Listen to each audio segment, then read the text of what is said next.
Assalamualaikum warahmatullahi. Yang dah masuk boleh tolong bagi tahu dalam grup. Kita nak mula dah sikit lagi insya-Allah.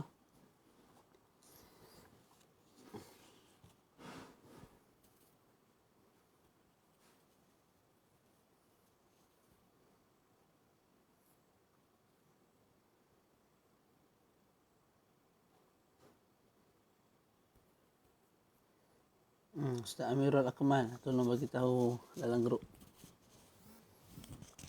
Okey, syukran.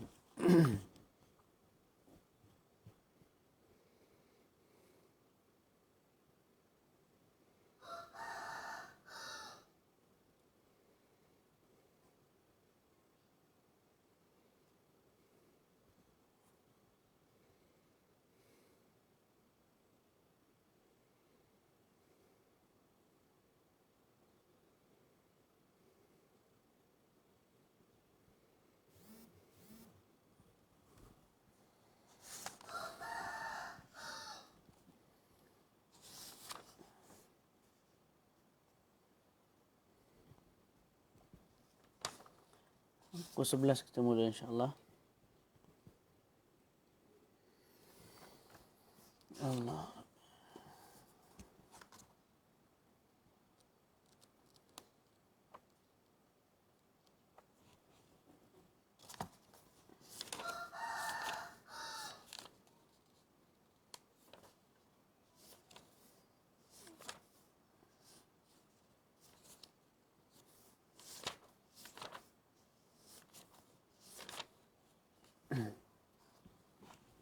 Bismillah. Bismillahirrahmanirrahim. Alhamdulillahi rabbil alamin. Wassalatu wassalamu ala sayyidil mursalin wa ala alihi wa sahbihi ajma'in. Qala rabbi shrah li sadri wa yassir li amri wahlul 'uqdatam min lisani yafqahu qawli. Nawaitu at-ta'alluma wa at-ta'lim wa at-tadhakkura wa at-tadhkir wa an-naf'a wal intifa' rifadata wal istifadata wal hasanata masuki bi kitabillah وسنة رسوله صلى الله عليه وآله وسلم والدلالة على الهدى ابتغاء مرضاته وثوابه وقربه سبحانه وتعالى. السلام عليكم ورحمة الله تعالى وبركاته. Jadi insya-Allah pada hari ini kita akan menyambung kembali kuliah kita, muzakarah kitab Mukhtasar bagi Muqaddimah Al-Hadramiyah yang dinamakan sebagai Mukhtasar As-Saghir ataupun Mukhtasar Al-Latif karangan Al-Allamah Al-Syekh Abdullah Ibnu Abdul Rahman Bafadl Al-Hadrami. Jadi pengarang Mukhtasar Al-Latif, dia juga pengarang kitab Al-Muqaddimah Al-Hadramiyah. Jadi kitab ini lebih kepada ringkasan Muqaddimah Al-Hadramiyah. Okey, sebelum ini kita telah bincang tentang fardu wudu. Kita sebut fardu wudu ada 6. Yang pertama ialah niat. Sama ada kita niat sahaja aku berwudu, tak sahaja aku mengerjakan fardu wudu, sahaja aku mengharuskan sembahyang dan sebagainya, boleh kita niat. Okey, ada satu perkara yang kita tertinggal lah. Nawaitu raf'al hadath, sahaja aku mengangkat hadas. Sahaja aku mengangkat hadas hanya boleh diniat oleh orang yang sehat macam kita ni. Adapun orang yang ada sakit silasil baul, air kencing sentiasa keluar daripada kemaluan dia. Setiap saat tu keluar, setiap detik keluar air kencing. Maka orang yang begitu sakitnya tidak boleh berniat sahaja aku mengangkat hadas. Kerana apa? Kerana hadas sentiasa berlaku pada diri dia. Jadi dia niat sahaja aku mengangkat hadas. Sedangkan hadas sedang berlaku, setiap saat sedang berlaku. Jadi nak angkat tu memang tidak boleh. Sebab ia sedang berlaku dan terus berlaku. Jadi nak niat lagu mana? Orang yang silasul baul niat sahaja aku mengharuskan salat. Sahaja aku mengharuskan salat. Seperti mana telah kita bagi tahu sebelum ni, boleh kita niat nawaitu istibahata as-salah. Sahaja aku mengharuskan salat. Sahaja aku mengharuskan pegang Quran dan sebagainya. Rukun yang kedua ialah basuh muka. Dan kita sebut had muka ialah daripada awal tempat tumbuh rambut hingga ke ujung dagu. Daripada sini hingga ke sini. Dan kita sebut kena basuh lebih sikit lah. Mimbabi ma la yatimul wajibu illa bihi fahuwa wajibun. Jadi niat mesti berserta dengan basuh muka. Tidak ada tertib di antara dua perkara ini. Kemudian lepas basuh muka, kita basuh tangan sampai ke siku. Sama ada kulit ataupun bulu, sama ada tebal ataupun nipis, wajib basuh zahir dan batin. Lepas tangan, kita naik ke kepala. Kepala kita sebut dua. Sama ada kita sapu rambut, sapu rambut walaupun setengah daripada satu rambut, ataupun kita sapu kulit kepala. Pilih. Saya ada rambut, saya nak sapu kulit kepala. Dan kita sebut belakang ini juga termasuk bawah kulit kepala. Tidak ada menjadi sebarang masalah. Cumanya rambut, kalau nak sapu rambut, mesti rambut tu duduk dalam had kepala. Kalau rambut di luar had kepala, tidak sah basuhan tersebut ataupun sapuan tersebut. Yang terakhir ialah tertib. Dan kita sebut tertib itu ialah buat apa yang Nabi suruh dahulu dan kemudiankan apa yang Nabi suruh kemudiankan. Cumanya antara niat dan juga basuh muka tidak ada tertib, malah bersekali. Okey. Selesai kat situ, kemudian kita masuk sunat-sunat bagi puasa, bagi wuduk. Yang pertama siwak, baca bismillahirrahmanirrahim, basuh kedua tangan, sehinggalah akhirnya ialah tarkut tashnif bi khirqah, meninggalkan sapu kesan wuduk itu dengan kain ataupun dengan baju ataupun dengan tuala dan sebagainya. Jadi ini kita kena mula amalan insya-Allah sama-sama. Bila kita berwuduk, biarkan sahaja air wuduk tu ada di muka kita sehingga dia kering sendiri. Begitu juga di tangan, di kaki, di kepala. Sama juga kalau kita mandi wajib. Tak, kalau boleh lah, kita biarkan dia kering sendiri. Tak, tapi kalau nak pergi kerja ni, takkan nak pakai jubah dalam keadaan basah lah tak? Jubah tu. Ataupun pakai baju jadi basah baju tu. Itu pandai-pandai lah. Tapi selagi mampu, kita cuba untuk tinggalkan kesan ibadah itu pada tubuh badan kita. Saya ada di Jengka ni, di Bandar Pusat. Siapa yang ada area ni boleh kita mengeteh. InsyaAllah. Omar Abdul Aziz. InsyaAllah. Okey. Hari ini kita nak masuk perbahasan baru. Kita cuba baca 4 fasal hari ini insyaAllah. 4 fasal ataupun 5 fasal. InsyaAllah boleh. Faslun wa yanqudul wudu' arba'atu asya'. Fasal yang baru membincangkan tentang perkara-perkara yang membatalkan wuduk. Disebut dalam kitab kita ni. Dan yang membatalkan wuduk itu 4 perkara. Al-awwalu, yang pertama, al-khariju minal qubuli awid duburi illal mani. Yang pertama ialah keluarnya sesuatu daripada kemaluan depan, kubul, ataupun kemaluan belakang, dubur. Keluar apa sahaja. Sama ada yang keluar tu perkara yang sokmo, keluar air kencing, air madhi, air wadi, ataupun darah haid bagi perempuan, ataupun jarang-jarang keluar. Contoh keluar darah daripada kemaluan lelaki, ataupun keluar batu karang, ataupun keluar ikutlah. Keluar pensil, yang penting keluar sesuatu daripada kemaluan depan membatalkan wuduk. Angin biasa keluar ikut depan, jarang keluar. Tapi perempuan ada kala keluar angin ikut depan. Jadi bila kita ditanya oleh jemaah masjid ke ataupun anak murid kita ke, dia tanya, ustaz, kalau keluar angin ikut depan kemaluan wanita, batal tak wuduk? Kita sebut batal sebab disebut al-khariju, keluar sesuatu secara mutlak, apa jenis sesuatu sekalipun, sama ada angin dan sebagainya, membatalkan puasa, membatalkan wuduk, bukan puasa. Illal mani, kecuali air mani. Ada keluar air kencing ataupun keluar sesuatu ikut depan ataupun belakang tu, sama ada dengan sengaja, terlupa, dipaksa, tak. Sama ada yang keluar tu basah ataupun kering, semua tu membatalkan wuduk belaka. Membatalkan wuduk belaka. Illal mani, kecuali kalau keluar air mani. Keluar air mani, tak. Ikut depan, maka tidak membatalkan puasa. Tapi dengan syarat. Pertama, ada 2 syarat.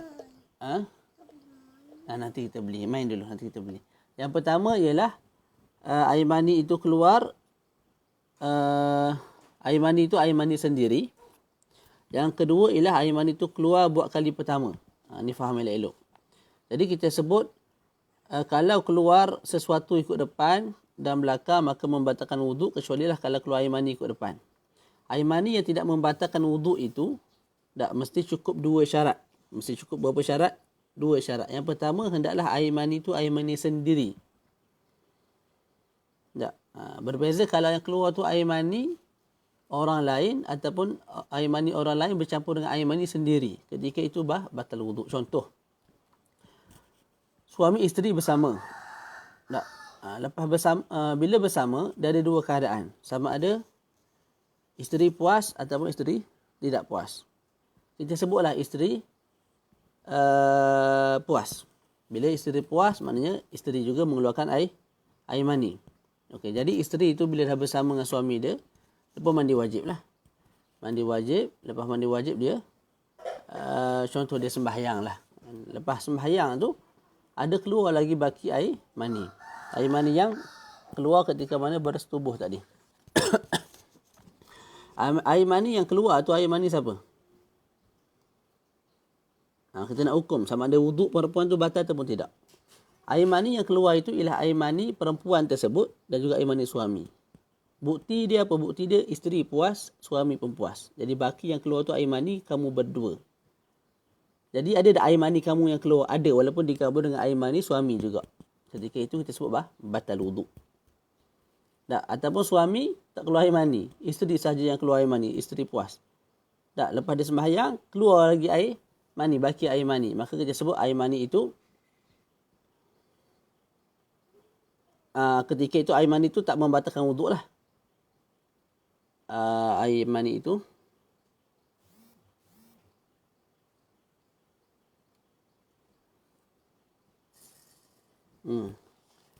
air mani itu saya salah apa air mani sendiri.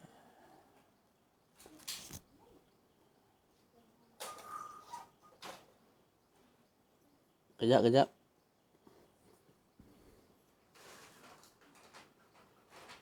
Semula. Okey, setiap perkara yang keluar ikut depan ataupun belakang membatalkan wuduk kecuali keluar air mani. Kita ulang balik. Air mani yang tidak membatalkan wuduk ialah air mani yang cukup padanya dua syarat. Pertama ialah mani syakhsi nafsuhu, air mani sendiri. Air mani sendiri. Kalau keluar air mani orang lain ataupun keluar air mani orang lain bersama air mani sendiri, maka batal wuduk. Air mani sendiri jelaslah. Tak, Zaid, Muhammad, Abu, Amr, Umar, siapa-siapa, tak, keluar air mani. Tak, ketika itu tak batal wuduk dia. Sebab keluar itu air mani sendiri.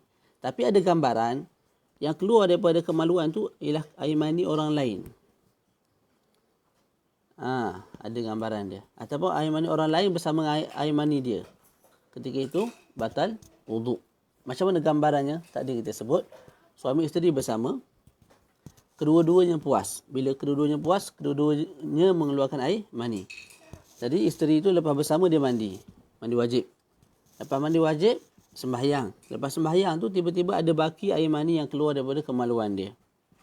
Soalan dia, adakah batal wuduk perempuan tersebut? Kita sebut batal wuduknya kerana apa yang keluar itu ialah air mani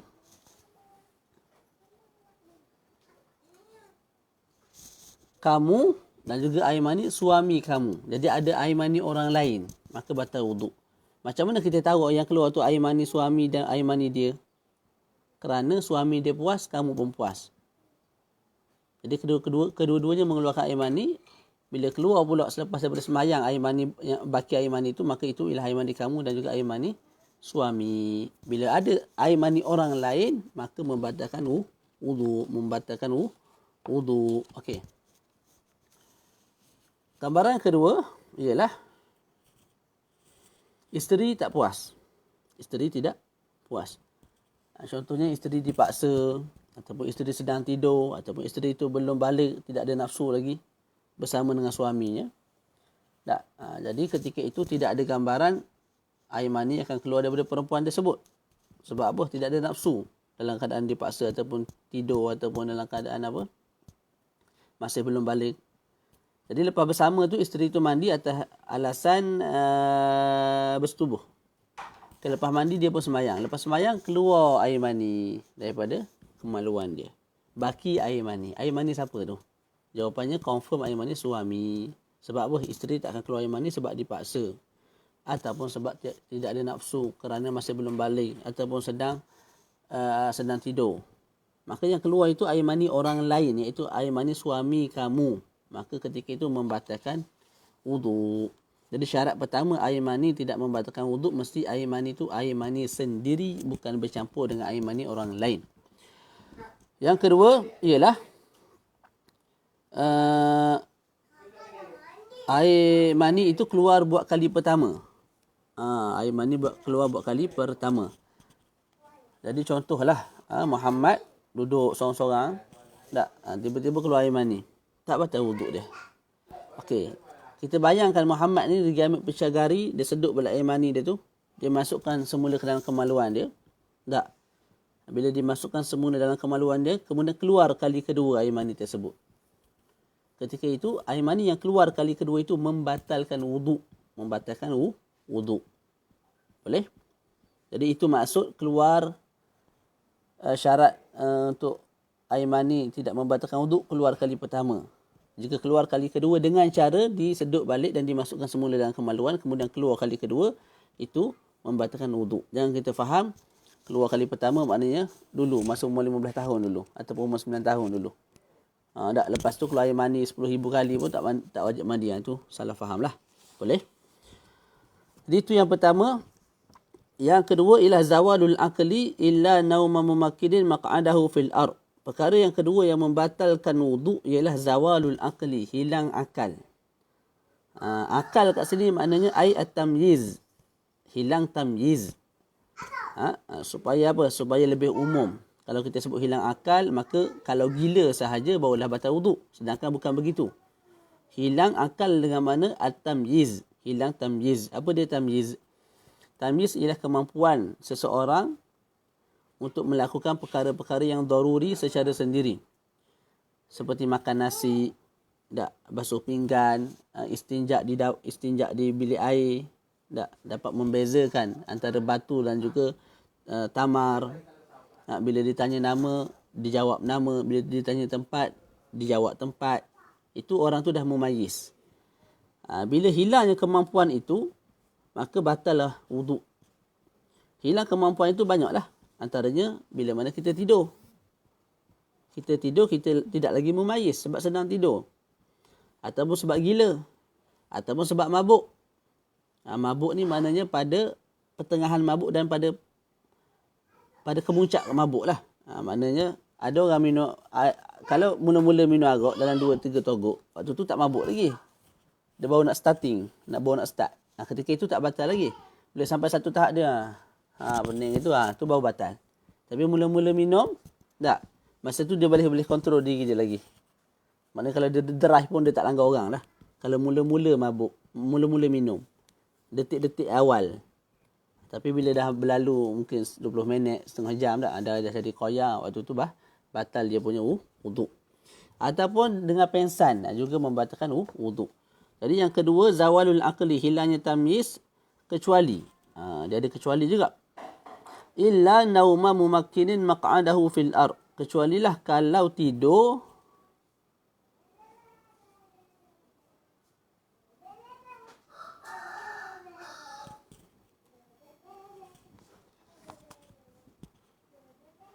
apa tu? Air mani tak batal wuduk itu sebab air mani diri sendiri. Dan kali pertama, maksudnya mula-mula balik dululah. Pertama kali mimpi dan keluar air mani. Atau keluarkan air mani dengan sengaja ketika pertama kali, maka tak batal. Betul ke Ustaz? Kurang tepatlah. Maksud air mani yang keluar daripada kemaluan itu tidak membatalkan wuduk. Syarat yang pertama mesti air mani sendiri, itu betul. Yang kedua mesti keluar kali pertama. Keluar kali pertama itu maksud dia kalau dia keluar kali kedua dengan cara yang saya nak sebut ini, dia ambil contoh sekarang ni abu keluar air mani. Itu keluar kali pertama, betul? Yang tu tak batal wuduk dia. Dia ambil air mani tu dengan pisau gari. Dia sedut pula air mani tu. Dia masukkan semula dalam kemaluan dia. Kemudian keluar kali kedua. Keluar kali kedua tu ialah air mani yang dia masukkan semula tadi. Keluar kali kedua itu membatalkan wuduk dia. Keluar masa first time tadi tak membatalkan wuduk dia. Itu kefahaman dia. Jangan kita faham masa umur 9 tahun, itulah first time keluar air mani. Yang itu tidak membatalkan wuduk. Yang itu tidak membatalkan wuduk. Yang itu tidak membatalkan wuduk. Kemudian keluar kali kedua umur 10 tahun ataupun 11 tahun. Lepas tu bila dah dah balik, bila dah besar ni bersama dengan isteri keluar air mani banyak kali, itu tidak membatalkan wuduk. Itu salah faham lah. Salah faham jelas tak? Satu gambaran je. Dia ambil air mani tu, dia masukkan sendiri, lepas tu keluar balik. Itu sahaja yang dikatakan sebagai membatalkan wuduk. Yang lain, contoh Zaid hari ni keluar air mani, tak batal wuduk. Esok keluar air mani, tak batal wuduk. Lusa keluar air mani, tak batal wuduk. Tak batal wuduk. Tulat keluar air mani, setiap hari keluar air mani, tak batal wuduk. Sebab apa? Sebab dia tidak pernah sedut guna pisau gari dan masukkan semula dalam kemaluan dia. Kemudian keluar kali kedua. Ya, maksudnya air mani yang keluar sekarang ni, ya, walaupun keluar tiap-tiap hari, tak batal wuduk. Dengan sengaja. Sengaja hukumnya haram lah. Satu, batal wuduk, tak batal wuduk. Walaupun dengan saja, tak batal wuduk. Tapi dengan syarat dia tak pegang kemaluan lah. Hukumnya haram. Istimna' haram. Okey, zawalul aqli, hilangnya akal kecuali dengan tidur. Kita sebut tadi tidur membatalkan wuduk. Tapi ada tidur tak membatalkan wuduk. Tidur yang macam mana? Illa nauma mumakkinin maq'adahu fil ard. Kecuali tidur yang papan punggung ataupun yang lebih tepat lubang punggungnya rapat di bumi. Bumi maknanya kerusi, lantai, kapet, dan sebagainya. Jadi dia tidur begini. Dan lubang punggung dia memang tepat-tepat ke lantai. Tidak ada ruang langsung untuk keluar angin. Jadi kalau dia tidur lagu ni, dia bangun pun lagu ni, maka tidak batal wuduk dia. Dan disyaratkan lagi untuk tidak batal wuduk, mesti punggung dia tu, mesti lubang punggung tu betul-betul kena lantai lah. Tu masuk maq'adahu minal ard tu. Mumakkinin maq'adahu minal ard tu. Dan ulama kita tambah, nak jadi lubang punggung betul-betul kena ke lantai, mesti orang tu tak terlalu gemuk dan tidak terlalu kurus. Sebab kalau terlalu kurus, papan punggung dia tu tinggal tulang. Bila tinggal tulang, maka ada ruang. Begini ruang dia. Tengah-tengah tu boleh keluar angin. Orang begitu, kalau tidur macam ni pun batal wuduk. Ataupun gemuk sangat. Bila gemuk sangat, banyak daging. Daging bertemu daging, menyebabkan ada juga ruang sikit untuk keluar angin. Juga batal wuduk. Yang tak batal wuduk, memang lubang punggung terus kena ke tanah. Orang yang standard lah. Tak gemuk sangat, tidak kurus sangat. Kalau dia tidur lagu ni, syarat dia, pertama, dia tidur macam ni. Dia bangun pun dalam keadaan macam ni. Kalau dia bangun dalam keadaan baring, wuduk dia batal. Lepas tu papan punggung dia mesti rapat ke bumi. Itu. Barulah tidak batal wuduk. Dan itu telah berlakulah pada para sahabat radhiyallahu anhum, bila mana mereka menunggu baginda Nabi datang, mereka tertidur sehingga sengguk-sengguk. Sengguk-sengguk lagu tu. Lepas Nabi datang, terus mereka pergi sembahyang sebelum daripada mereka berwuduk dulu. Daripada mereka berwuduk dulu. Jadi itu dalil kepada tidak batalnya wuduk kalau seseorang tu tidur dalam keadaan papan punggung rapat ke bumi. Okey, tak apa, kita baca dulu. Jadi bila kita sebut tidur itu membatalkan wuduk, kecuali tidur yang yang lubang punggungnya rapat ke bumi, maka terkeluar daripadanya nu'as, iaitu mengantuk. Mengantuk tidak membatalkan wuduk. Tanda mengantuk ialah kita boleh dengar orang bercakap sekeliling kita, sekalipun kita tak faham. Kita tengah mengantuk, kita dengar orang ni duk bebel, orang tu bunyi lagu tu. Kita tak dengar secara jelas. Sedangkan mereka berbincang satu-satu tajuk yang jelas lah. Cuma kita tak dengar secara jelas. Kita boleh dengar lagi bunyi tu. Dan itu tanda kita mengantuk. Jadi sekadar mengantuk tidak membatalkan wuduk. Okey. Kalau tidur membatalkan wuduk lah. Kecuali tidur yang lubang punggungnya rapat ke bumi. Okey, alamat seseorang itu tidur ialah dia bermimpi. Kalau mengantuk tak mimpi. Kalau tidur baru mimpi. Kalau kita syak, tadi aku mengantuk ke aku tidur. Contohlah kita tunggu kat masjid lagu ni. Lepas tu kita pun dengar azan kita bangun. Kita pun syak. Aku tadi tidur ke aku ngantuk? Kalau tidur, maka batal wuduk. Kalau mengantuk, maka tak batal wuduk. Bila syak, kita sebut tak batal wuduk. Kita ambil yang tidak batal. Berbeza kalau dia syak. Berbeza kalau dia duduk lagu ni, dia mimpi. Lepas dia mimpi tu, dia tersedar. Bila dia tersedar tu, dia syak. Aku tadi tidur ke mengantuk? Ketika itu kita sebut batal wuduknya. Kerana apa? Kerana tadi kamu mimpi. Dan mimpi itu alamat tidur. Maka kamu sebenarnya tidur. Bukan mengantuk. Bila tidur, maka batalah wuduk. Yang tadi, yang mula-mula tadi kita sebut, dia syak. Dia tu mengantuk ke dia tidur. Dalam masa yang sama tidak didahului oleh mimpi. Saya duduk lagu ni. Tersedar. Saya syak. Aku tidur ke mimpi? Aku tidur ke aku mengantuk? Dalam masa yang sama saya tidak bermimpi. Ketika itu tidak batal. Okey. Kalau keluar dengan sengaja, kalau yakin keluar air madhi memang batal wuduk lah. Keluar air madhi membatalkan wuduk. Okey. Okey, insya-Allah. Teruskan. Yang ketiga, as-salisu iltiqa'u basyaratai rajulin wa imra'atin kabiraini ajnabiyaini. Yang ketiga ialah iltiqa', bertemu, basyaratai, dua kulit. Rajulin, lelaki dan juga perempuan. Lelaki dan perempuan tu mesti kabirain, dua-dua tu dah besar. Ajnabiyain, dua-dua tu tidak ada hubungan mahram. Okey. Jadi iltiqa', bertemu. Jadi kalau tak bertemu tak batal lah. Dia duduk ujung tu, kita duduk sini. Tak sentuh apa, tak batal. Iltiqa' basyaratai, kulit. Jadi ini kulit perempuan, saya sentuh dengan kulit saya. Batal wuduk saya. Tapi kalau saya tidak sentuh kulit, tak batal wuduk. Saya sentuh rambut dia. Saya sentuh bulu kening dia. Saya sentuh bulu hidung dia. Tak, kalau dia perempuan tu ada janggut, saya sentuh dia punya janggut dia. Tak. Saya sentuh dia punya kuku dia. Saya sentuh dalam mata ni. Hitam mata tu. Tak. Saya sentuh gigi dia. Kalau kaki dia terpatah, saya sentuh dia punya apa? Sampai terkeluar tulang, saya sentuh tulang dia, maka tak batal wuduk. Sekalipun hukumnya haram. Sentuh kulit ataupun sentuh bukan kulit orang yang asing, haram. Batal wuduk ada perincian. Kalau kamu sentuh kulit, batal. Kalau kamu sentuh bukan kulit, tak batal. Kamu sentuh gigi dia. Sentuh sebulan, tak batal wuduk. Tak? Sentuh ni bulu mata, sentuh rambut, sentuh kuku, itu tidak membatalkan wuduk.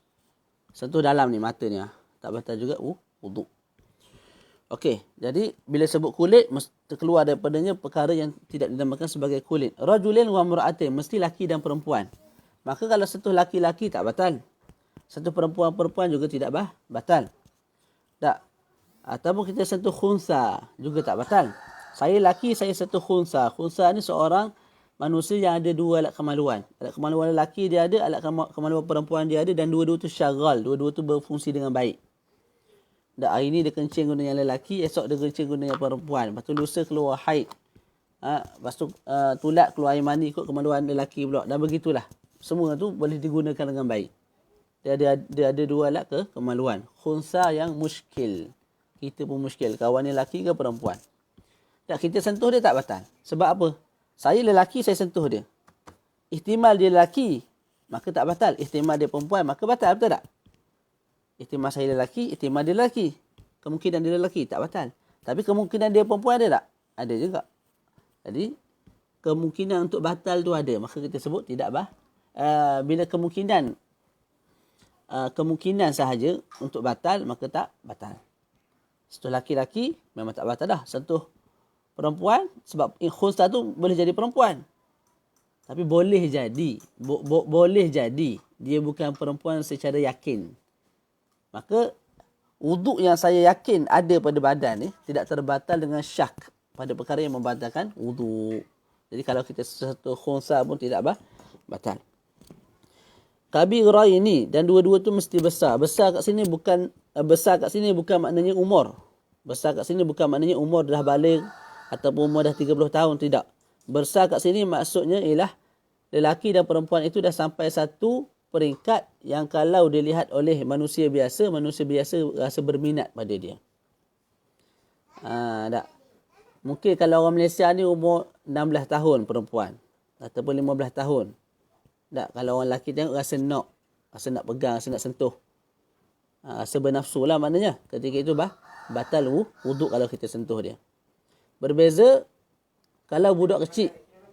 Budak umur 5 tahun, 3 tahun, 4 tahun. Kalau disentuh, maka tidak batal wuduk sebab budak-budak sebesar itu kita tengok pun tidak rasa apa. Begitu juga kalau pergi okey.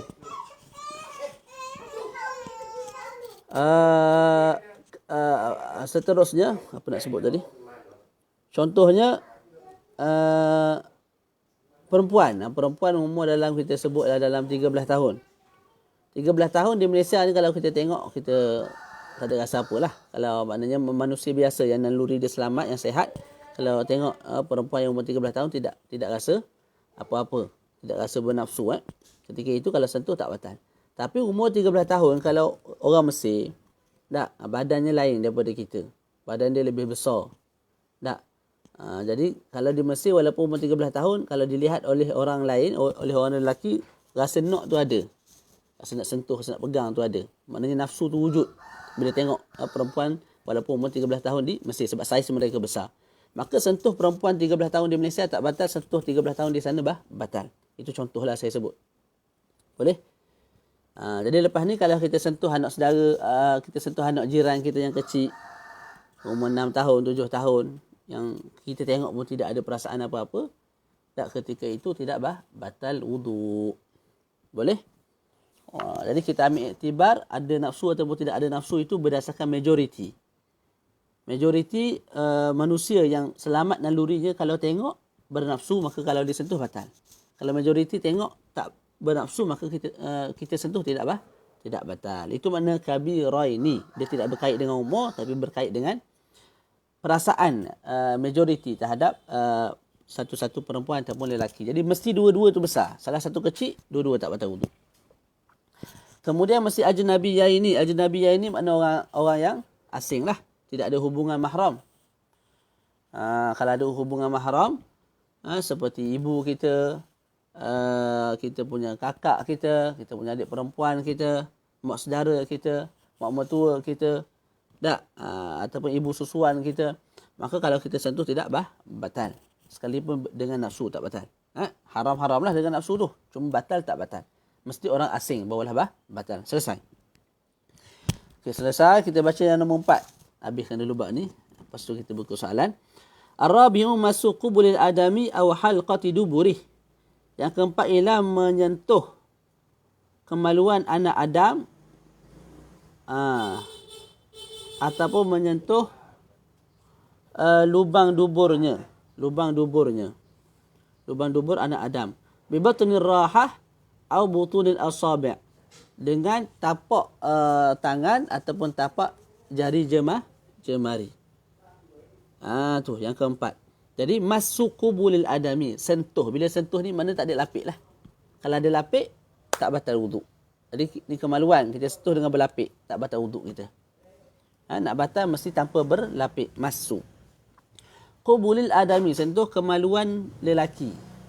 Kemaluan lelaki maksudnya apa? Batang kemaluan tu. Azakumullah. Tak. Jadi kalau sentuh telur tak batal. Sentuh bulu juga tidak batal.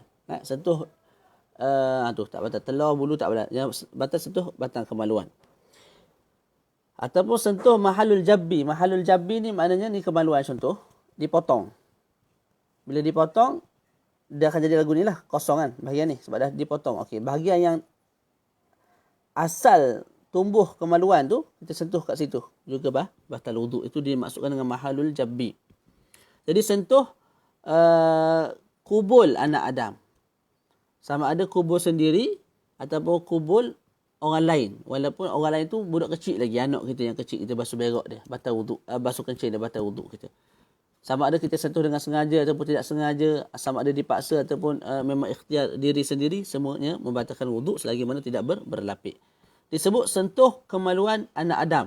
Maka apakah hukum sentuh kemaluan bukan anak Adam, binatang? Tak batal wuduk. Tidak batal wuduk.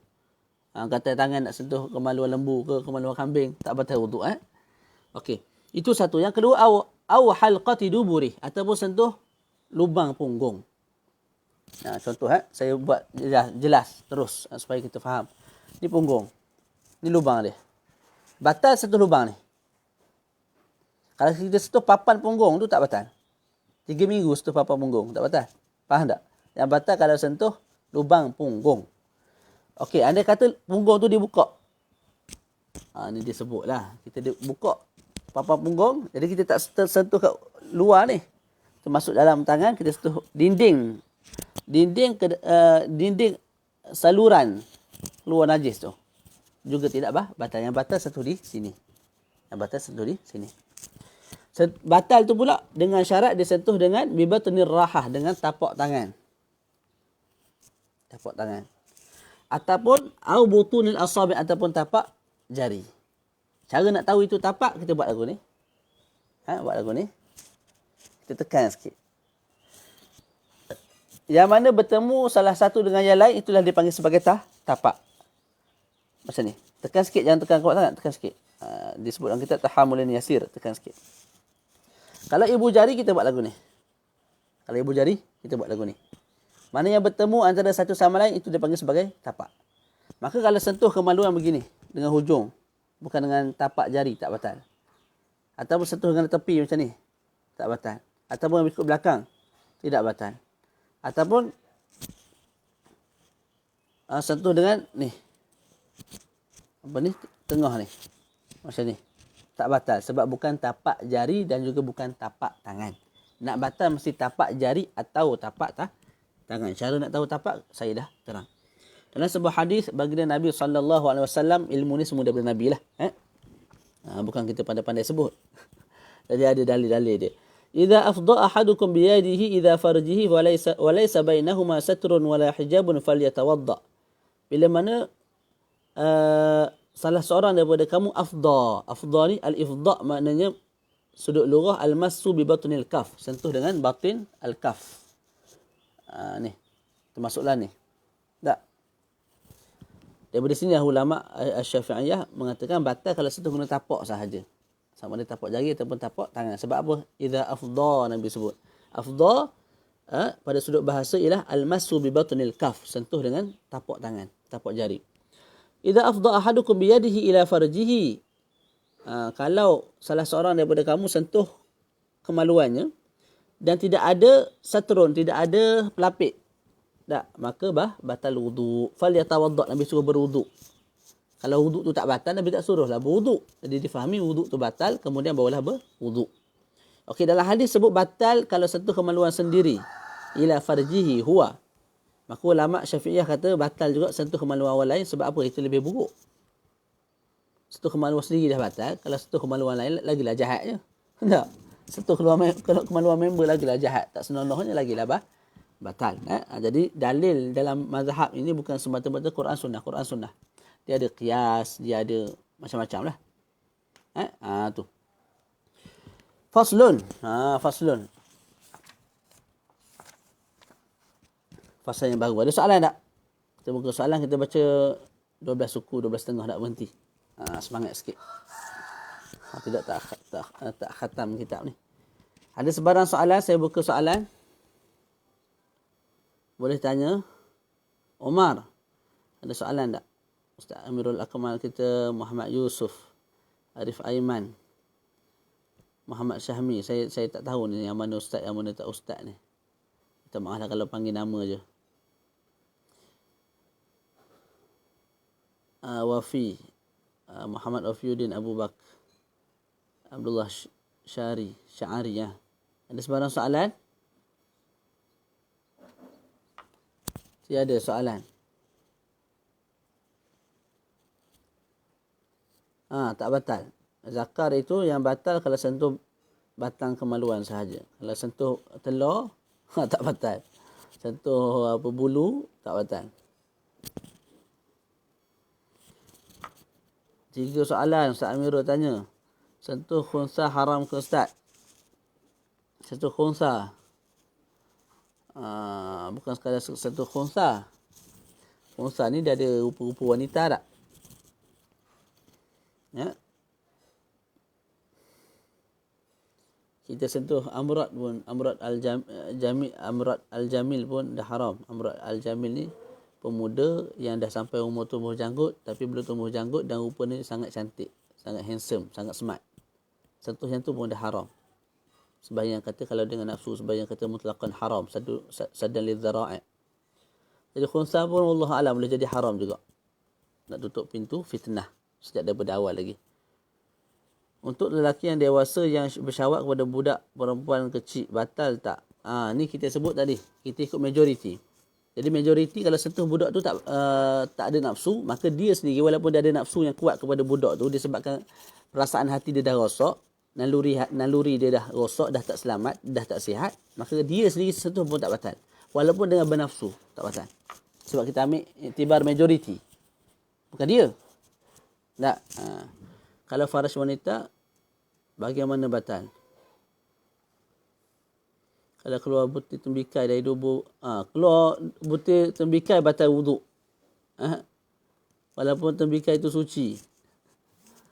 Ni kalau butir tembikai itu tak hancur lah. Kalau tak hancur, dia jadi mutanajis. Kita basuh, elok-elok, makan balik, tak ada masalah. Tapi kalau butir tembikai itu dah hancur, tak, maka dia jadi haram untuk dimakan. Dah jadi najis lah. Dia termasuk juzuk-juzuk najis. Dia tidak lagi mutanajis. Mutanajis ni satu zat yang kena najis. Kalau dia basuh, kembali bersih. Biasanya buah kopi lah. Buah kopi ya. Musang ataupun musang makan lah. Buah kopi tu keluar. Buah kopi tu tak rosak apa-apa. Sekira-kira kalau ditanam dia tumbuh. Itu tanda dia tak rosak. Maka yang tu kita boleh ambil, basuh, elok-elok kita makan balik. Blender buat kopi. Tapi kalau keluar tu dah hancur, sekira-kira kalau ditanam pun tak tumbuh apa dah, ketika itu dah jadi najis. Dia bukan sekadar mutan najis, dah jadi najis.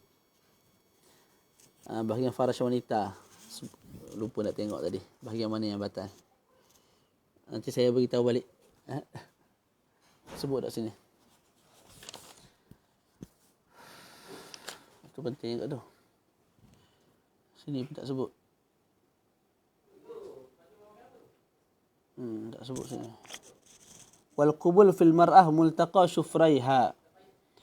Qubul pada sudut orang wanita ialah multaqa, tempat bertemu dua bibirnya. Wanita kat bawah tu kan ada dua bibir kemaluan tu. Jadi tempat bertemu dua bibir tu membatalkan wuduk. Ay syufraha al multaqiyan wa huma harfa al farj la ma fawqahuma. Dua bibir yang bertemu, yang saling bertemu. Dua bibir yang saling bertemu. Itu yang membatalkan wuduk kalau disentuh. Itu saya akan confirmkan balik lah. Berkait dengan kemaluan perempuan tu. Boleh? Okey, cukup sekadar tu.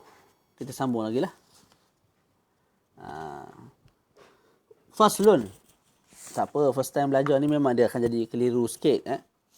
Dia akan difahami dengan cara bertanya, dengan cara ulang kaji balik. Tu saya nasihat lah. Jangan kita bila tak faham terus tinggal pengajian ilmu. Tak. Memang belajar ilmu agama tu itu cara dia, step by step. Sikit-sikit. Hatta kita kecil pun kalau dibahas, mungkin ada yang kita tak faham. Pengalaman saya pernah belajar dengan Habib Hasan Kaf satu tajuk daripada kitab Al-Buyu', kitab Al-Mu'amalat. Kita asas At-Taqirat As-Sadidah. Tak faham dia petang tu. Ingat lagi. Tak faham dia. Jadi saya mengadu lah perkara tu kepada senior saya, Ustaz Faisal Hafizahullah. Saya kata, Ustaz, tak faham dia ini Ustaz. Dia kata tak apa, mula-mula biasalah, first time dengar, lama-lama faham lah.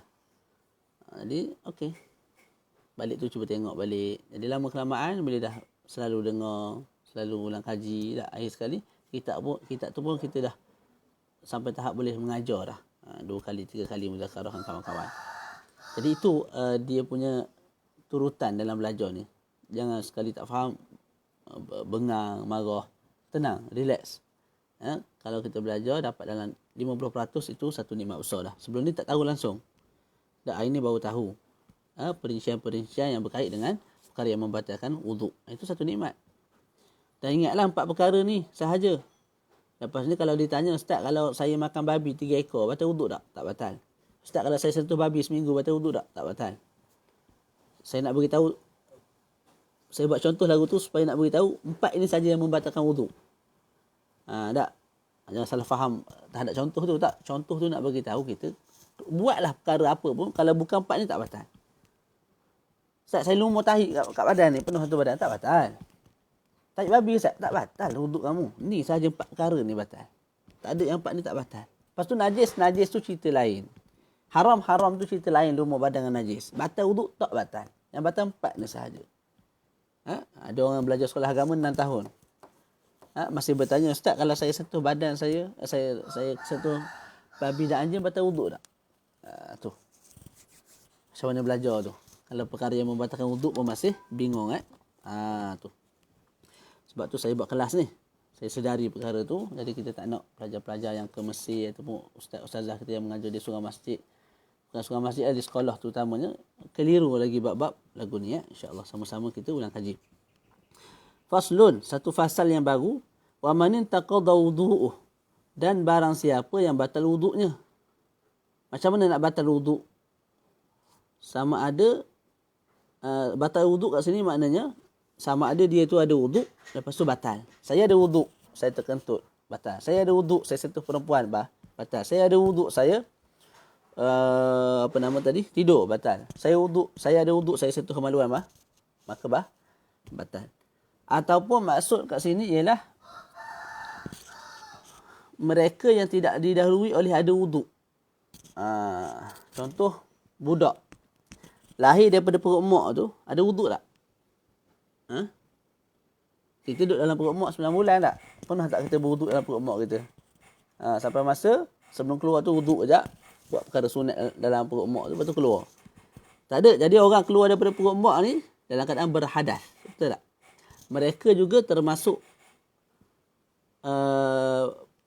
bawah perkataan musannif wa man intaqada wudu'uh, dan barang siapa yang batal wuduknya. Jadi batal wuduk maknanya sama ada wuduk kemudian batal, ataupun tidak didahului oleh ada wuduk kemudian batal. Itu juga termasuk bawah orang yang terbatal wuduk dan diharamkan bagi dia beberapa perkara yang kita nak sebut. Yang pertama, haruma alaihi tawaf.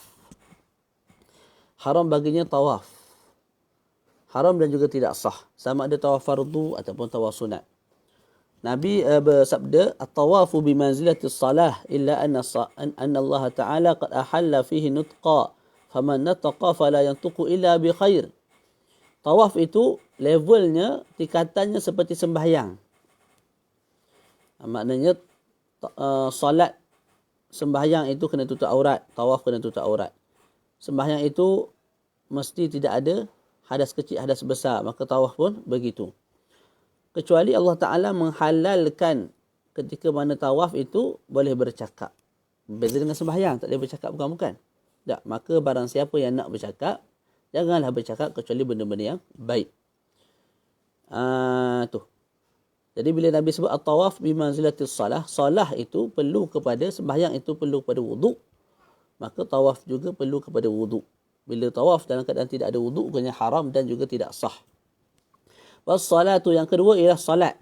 Sama ada salat fardu, salat sunat, salat qada, salat jenazah, dan juga mulhaqatus salah. Mulhaqatus salah ni adik-beradik salat. Juga haram dikerjakan tanpa wuduk. Contohnya sujud tilawah, sujud syukur. Tak, mesti ada wuduk baru boleh buat. Kalau tidak ada wuduk, kena haram dibuat. Kalau buat juga berdosa. Sebab buat satu perkara yang tidak disyariatkan oleh Allah dan Rasulnya. Wa masul mushaf wa hamluhu. Kemudian mashul mushaf, sentuh mushaf. Sentuh mushaf. Ni mushaf Quran. Tak. Sentuh haram kalau tak ada wuduk. Sentuh kulit ke, sentuh kulit belakang ni ke, sentuh dalam ni. Dalam ni ada tempat yang tepi ni tidak ada tulisan. Sentuh yang tempat tak ada tulisan haram. Atas ni tak ada tulisan, sentuh situ haram. Bawah ni tak ada tulisan haram. Sentuh tulisan haram juga. Sentuh bahagian kosong antara satu ayat dengan satu ayat juga haram. Haram belaka. Ta'ziman li sya'nil Quran, sebab nak memuliakan Al-Quran. Jadi sentuh mushaf itu maksud dia. Keseluruhan Al-Quran. Sama ada kulit, isi dalam, tempat kosong dan sebagainya. Wa hamluhu. Sentuh macam ni sentuh. Quran duduk bawah kita sentuh. Hamal kita bawa. Bawa macam ni haram juga kalau tidak ada wuduk. Sebenarnya kalau kita bawa, kita pikul Quran, dalam masa yang sama kita sentuh. Maka kalau sentuh haram, pikul lebih-lebih lagi haram, sebab pada pikul tu ada membawa dan juga ada menyentuh. Wallauhu al-maktub lidirasah. Haram juga kita sentuh al-lauh. Al-lauh ni satu papan lah. Papan kat sini sama ada papan betul ataupun dinding dan sebagainya yang tertulis padanya ayat Quran, yang mana tujuan ditulis ayat Qurannya untuk lidirasah. Lidirasah ni untuk belajar, untuk dibaca. Tak. Jadi di Afrika sebahagian tempat menggunakan papan.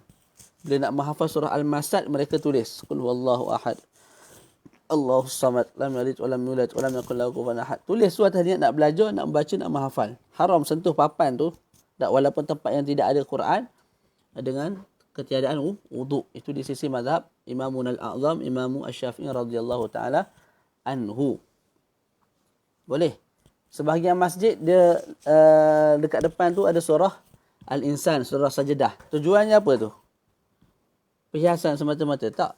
Mereka buat tu untuk dibaca pada hari Jumaat. Jadi tujuan dia letak kat depan tu, tak, ditulis kat depan pada dinding, tujuannya untuk dibaca pada hari Jumaat. Haram sentuh tanpa wuduk. Kita beli ayat Quran, surah Al-Masad ke, surah 3 Kul ke, tak, cantik-cantik kita tampal dekat dinding. Tujuannya apa? Bukan tujuan nak baca. Tak ada orang baca pun. Tujuan nak hias rumah kita dengan ayat Quran supaya dapat berkah. Tak, itu tidak ada masalah, dibawa, dipegang tanpa wuduk. Sebab tujuannya bukan lidirasah, untuk baca. Sebahagiannya zaman dulu duit. Duit ni ada tulis qul huwallahu ahad. Ayat Quran lah tu. Kita bawa duit ni ke mana-mana tanpa wuduk, tidak ada masalah. Sebab apa? Tujuan ditulis qul huwallahu ahad bukan untuk dibaca, bukan untuk dipelajari, tapi untuk sekadar berkah begitu. Boleh? Okey. Selesai.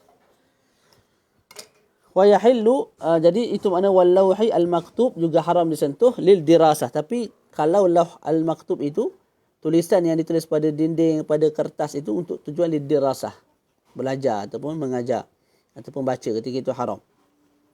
Wa yahillu hamluhu fi amti'atin. Halal boleh kita bawa Quran, hamil, bukan sentuh, hamil. Wafak benda semua tu saya tak tahu. Tapi kat sini sebut tamimah. Tamimah ni kalau tak silap, ayat Quran yang ditulis dan digantung di tengkuk. Wallahu alam. Kena tengok balik. Okey. Tapi dia sentuh, ditulis memang ditulis dalam kitab memang tak batal lah kalau sentuh tu. Sentuh ayat Quran pada kertas. Lepas tu dia letak dalam kocek ke dalam tu. Sudut perubatan Islam tu Allah, saya tak kaji benda tu. Cuma disebut dalam kitab begitu.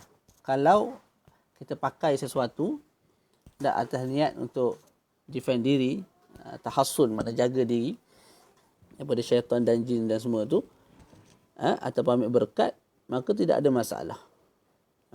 Wafak apa semua tu saya tak kaji, Allah alam.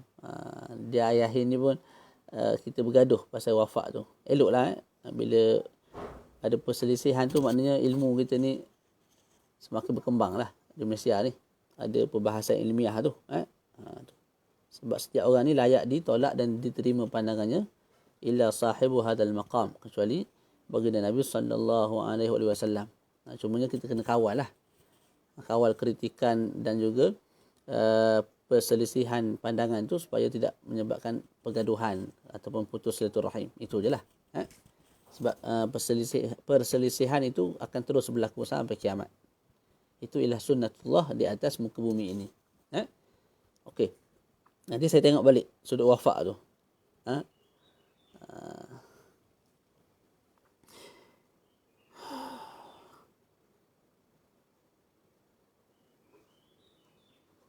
Mana tadi? Wa yahillu hamluhu fi amti'atin. Dan halal kita bawa, bukan kita sentuh. Kita bawa Quran bersama-sama dengan barang. Sama ada barang-barang ataupun barang.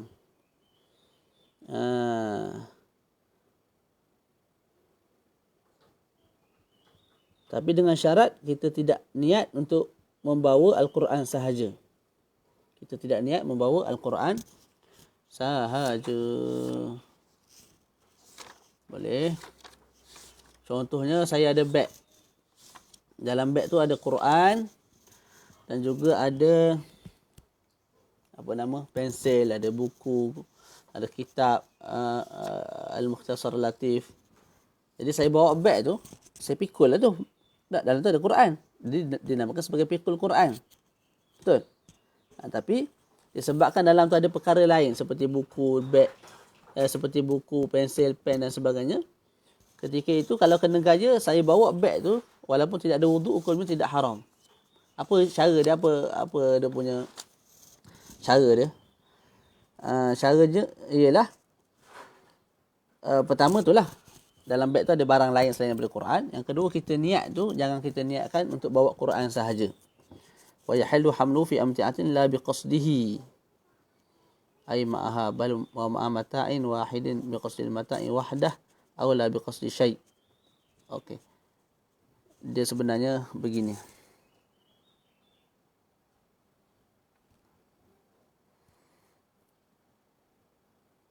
Masalah membawa Quran bersama dengan barang lain ni ada keluar 4 gambaran. Pertama, dalam contohlah mana beg.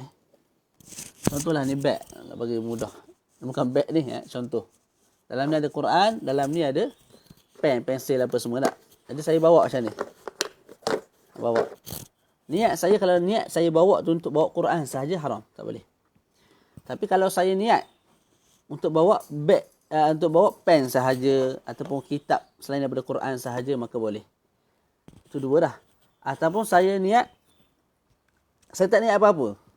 Tak niat apa-apa. Orang tanya, kamu niat nak bawa Quran ke nak bawa kitab? Saya tak niat apa-apa, saya bawa terus tadi. Juga boleh. Adapun niat untuk membawa Quran dan saya niat untuk membawa Quran dan kitab dan pensil, itu khilaf.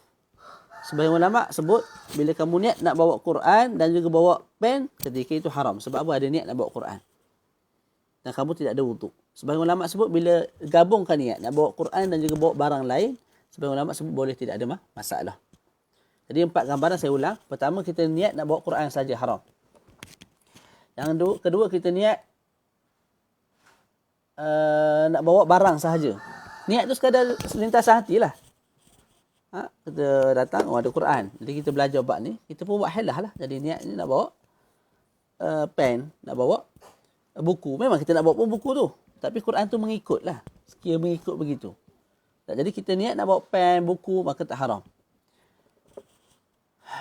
Itu dua. Yang ketiga, kita niat nak bawa kedua-duanya sekali. Pen dan juga Quran. Ketika itu khilaf. Ada kata haram, ada kata tidak haram. Yang seterusnya, kita tak niat apa-apa. Kita ambil beg, pakai. Bila sampai satu-satu tempat, orang tanya, dalam tu ada Quran tu. Dalam tu ada juga kitab Muqaddimah Al-Hadramiyah. Entah niat nak bawa yang mana. Allah alam, saya bawa tadi dalam keadaan tak tahu benda pun dalam ni. Tak, di tepi ke. Jadi ketika itu juga tidak haram. Dia panggil la biqasdi syai'. La yaqsidu syai'an. Juga tidak haram. Selesai. Allah Rabbi. Boleh? InsyaAllah. Okey. Au darahima, ataupun bawa dirham. Pegang dirham. Yang mana atas dirham tu ahadiyah. Ahadiyatan ni maknanya atas tu ada tulis qul huwallahu ahad. Au tamimah. Tamimah ni yang saya sebut tadi lah. Ditulis padanya ayat-ayat Quran untuk tahassun diri daripada, jaga diri daripada jin dan syaitan. Itu sejauh mana keberkesanan dan keharusannya saya tak kaji. Itu kena tengok balik. Wa yahillu hamluhu wa yahillu dah pula ni. Kalau ada saya sebut maklumat-maklumat salah, boleh tolong tambihkan, tashihkan. Tak ada masalah, kita berkongsi sama-sama. Wa yahillu hamluhu lis-sabi. Harus ataupun boleh halal kita hamluhu, pikul Al-Quran. Bila pikul ni termasuklah sentuh. Tak. Tapi yang tadi tu wa yahillu hamluhu fi amti'ah, harus kita bawa Quran bersama dengan barang lain. Tak. Itu mesti tidak ada sentuhan. Jadi duduk dalam ni Quran tu. Kita sentuh Quran tak, kita sentuh bekas. Ketika itu baru dah keluar 4 hukum. Tapi kalau kita memang sentuh Quran, tak boleh lah, haram. Yang bawah ni wa yahillu hamluhu, yang ni memang ada sentuhan dan juga ada bawakan, bawa, pegang. Tak. Disebut harus bagi budak kecil yang mumayyiz. Yang mumayyiz tadilah. Yang umur 6-7 tahun yang dah pandai ke tandas sendiri, basuh berak sendiri, kencing sendiri, makan sendiri. Tak, itu dah mumayyiz. Sama ada lelaki ataupun perempuan, tak. Boleh dia pegang. Dia sebut juga sini, wa yahilu hamlu lis-sabi wa massuhu, boleh bawa dan boleh pegang, boleh sentuh. Lidirasah, tapi atas tujuan nak belajar. Walaupun berhadas besar budak kecil tu. Berhadas besar boleh terjadi kalau budak kecil tu kahwin awal, belum balik, lepas tu disetubuhi oleh suami, jadi berhadas besar lah. Tak. Dia nak sentuh Quran untuk belajar, boleh, tidak ada masalah. Sebab kalau kita bebankan dia berwuduk dulu, maka boleh jadi dia apa? Susah lah. Bila susah, malahan nak baca Quran, malahan nak belajar. Boleh. Tu. Jadi tujuan lidirasah untuk diri dia. Untuk dia belajar. Bukan untuk orang lain. Jadi kita sebagai ayah, kita nak baca Quran. Quran duduk hujung tu. Tak. Kita malah pergi ambil. Kita sebut kakak tolong ambil Quran. Kakak kita tu, anak kita tu dah mumayyiz. Budak tu ambil Quran untuk tujuan kita baca, haram. Dosa kita dapat. Budak tu belum mukallaf. Boleh tak? Dosa kita dapat sebab kita tidak cegah. Malah kita suruh pula. Jadi budak kecil tu, dia boleh pegang Quran walaupun dalam berhadas besar. Bila dia nak belajar untuk diri dia sahaja. Bukan tujuan kita. Bukan untuk maslahat diri kita. Okey, selesai fasal yang kedua. Perkara-perkara yang diharamkan bagi mereka yang batal wuduk. Okay, saya buka soalan. Ada soalan? Baru pukul 12.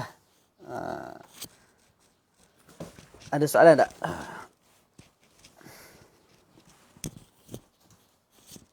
Kakak, dia ambil air kat habis sikit. Air? Masak. Air masak? Nak apa? Nak minum lah. Kalau Al-Quran terjemahan perlu wuduk. Al-Quran terjemahan ada perincian lah. Terjemahan ada perincian. Apa perincian dia? Kalau dalam kitab asal dia ada tulis. Dalam kitab Muqaddimah Hadramiyah dia ada tulis. Juga halal untuk kita bawa dan juga pegang. Bawa dan juga pegang. Quran yang tafsir. Quran yang tafsir. Yang tafsirnya lebih banyak daripada ayat Qurannya. Maknanya huruf tafsir lebih banyak daripada huruf Al-Quran. Berbeza kalau huruf Al-Quran dan huruf tafsir sama. Ataupun huruf Quran tu lebih banyak daripada huruf tafsir ketika itu haram. Jadi halal pada satu keadaan sahaja bila mana huruf tafsir lebih banyak daripada huruf Al-Quran. Kalau huruf tafsir dan Al-Quran sama banyak ataupun huruf Al-Quran lebih banyak, maka hukumnya haram. Muqaddam macam mana Ustaz? Muqaddam ni tengoklah. Adakah itu ayat Quran ataupun tidak? Kalau muqaddam yang dalam tu ada ayat Quran, maka haram. Contoh macam surah Yasin. Surah Yasin tu memanglah bukan 30 juzuk, tapi tu ayat Quran tu. Tak? Maka kalau tidak ada terjemahan dalam surah Yasin tu, maka haram dipegang tanpa wuduk. Sebab dipanggil sebagai mushaf. Sebab tu kita sebut tadi dinding ditulis ayat Quran. Ayat Quran ditulis pada dinding. Itu surah Insan dan surah Sajdah je, bukan semua surah. Haram dah disentuh. Kalau tujuan tulis ta'lim atau boleh ta'allum atau boleh qiraah.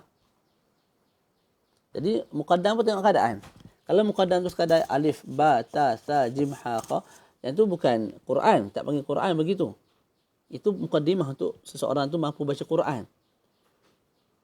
Tapi kalau dalam dia tu ada surah tertentu yang daripada ayat Al-Quran, maka tak boleh. Tak, biasanya digabung lah. Di depan tu ada alif bata, belakang-belakang tu dia bawa surah-surah asas. Kadang-kadang dia memang dipisahkan betul. Kalau dipisahkan betul, memang yang alif bata tidak ada masalah. Sebab bukan Quran.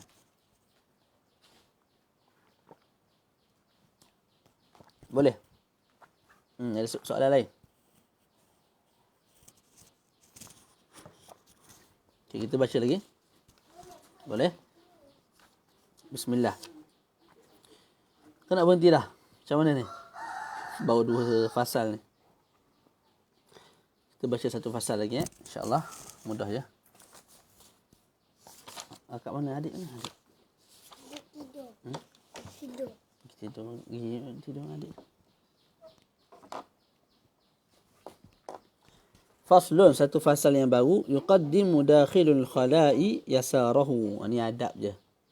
Adab bila mana kita nak masuk tandas. Adab ni senang, cuma susah nak buat. Belajar senang, susah nak buat.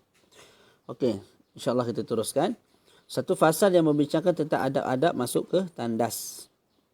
Adab-adab istinja. Maka menjadi adab yuqaddimu dakhilul khala'. Orang yang masuk ke tandas, yasarahu, mendahulukan kaki kirinya. Okey, kalau tak ada kaki, tak, ganti kepada kaki kirinya. Boleh jadi kaki dia tu dia letak kaki palsu. Masuk guna hak kiri tu dulu. Ataupun belah bahagian kiri ni dia kuatkan dengan tongkat, maka masuk tongkat tu dulu sebelum masuk kaki kanan.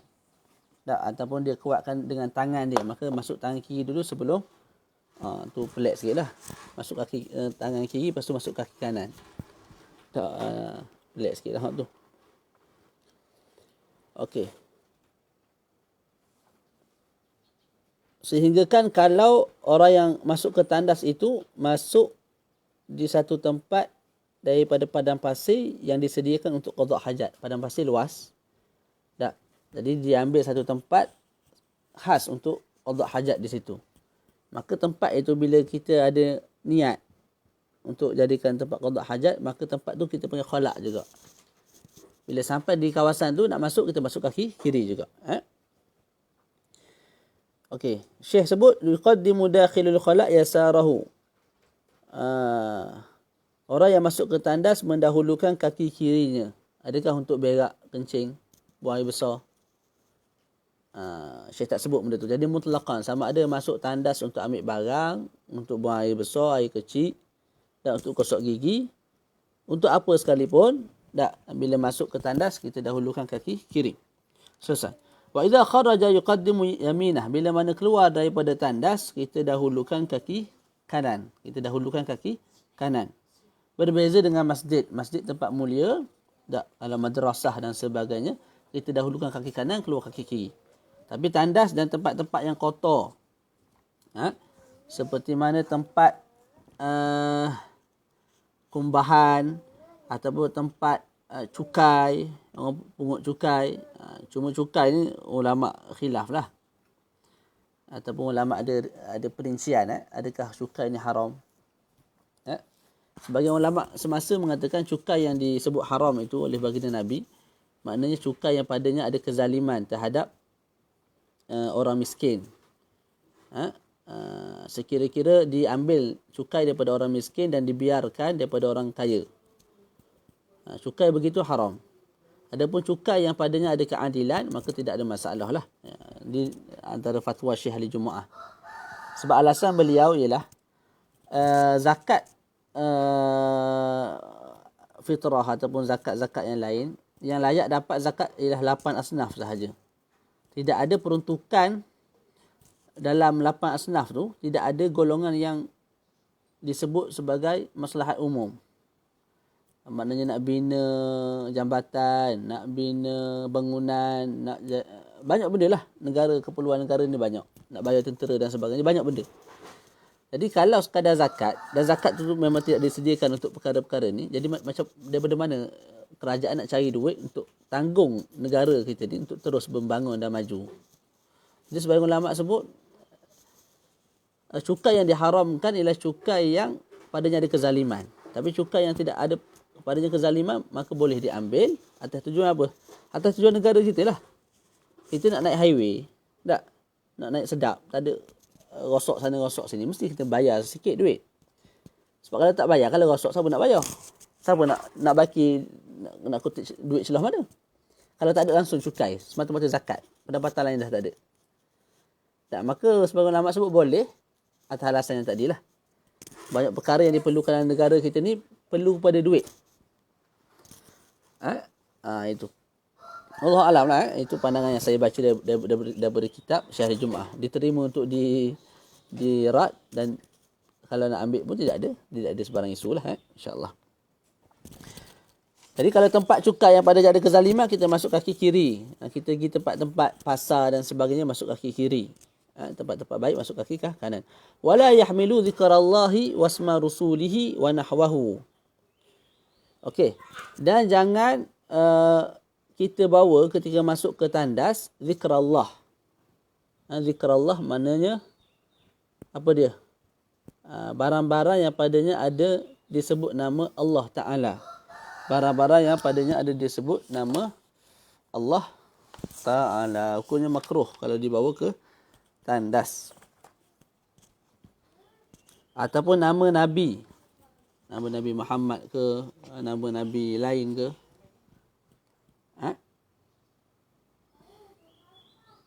Dan selain daripada nama Allah dan nama Rasul seperti Asma'ullahul Husna, seperti nama Rasul-Rasul yang lain lah. Nama malaikat, nama kitab dan setiap nama-namanya agung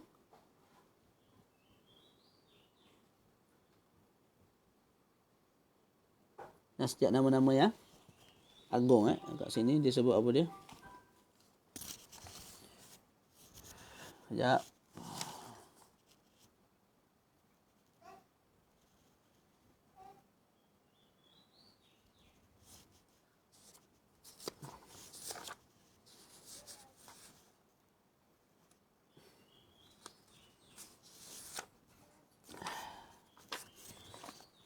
Wa an la yahmila zikrallah ta'ala ay maktuba dzikrihi wa mithluhu kullu ismin mu'azzam walau mushtaraka.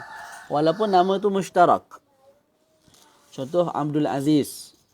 Al-Aziz tu mushtarak lah antara nama Allah dan juga nama manusia.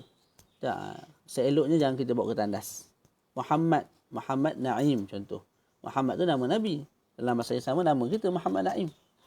Tak, jadi kalau ada dalam beg ke apa nama Muhammad, jangan bawa. Walaupun nama tu sebenarnya nama kita, tapi dia berkongsi antara nama kita dengan Nabi Muhammad. Kat depan tu lah Muhammad tu ataupun Ahmad dan sebagainya. Juga tidak boleh. Jadi dalam kitab Muqaddimah Hadramiyah Syarah Imam Ibnu Hajar disebut wa mithlu kullu ismin mu'azzamin walau mushtaraka, walaupun berkongsi nama antara kita dengan Nabi. Selesai kat situ. Kemudian wal Quran. Juga tidak boleh bawa Al-Quran. Hukumnya makruh bawa Al-Quran. Makruh bawa Al-Quran di dalam tandas. Dan Imam Azra'i sebut kalau dikatakan haram maka la yab'ud. Imam Azra'i mengatakan kalau bawa Quran ini dihukum sebagai haram juga tidak jauh hukuman tu. Maknanya tidak jauh daripada kebenaran. Ala kulli hal dalam mazhab membawa Quran dalam tandas hukumnya makruh. Hukumnya makruh. Cuma pandangan Imam Azra'i secara peribadi tahrima idkhalil mushaf al-khala'. Masukkan Quran ke dalam tandas hukumnya haram tanpa darurah. Sebab apa? Ijlan lahu wa takriman, untuk memuliakan Al-Quran. Apa tu? Ustaz dalam tulisan Arab sahaja ataupun semua jenis tulisan? Apa dia ni? Tak faham soalan. Quran ke apa?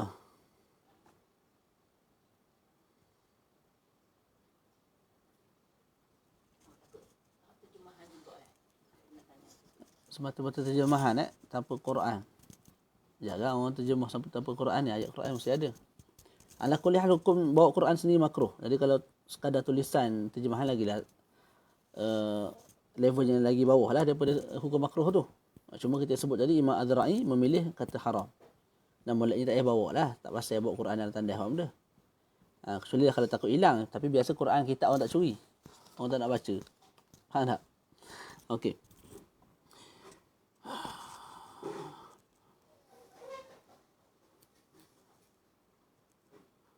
Wa yughatti ra'sah.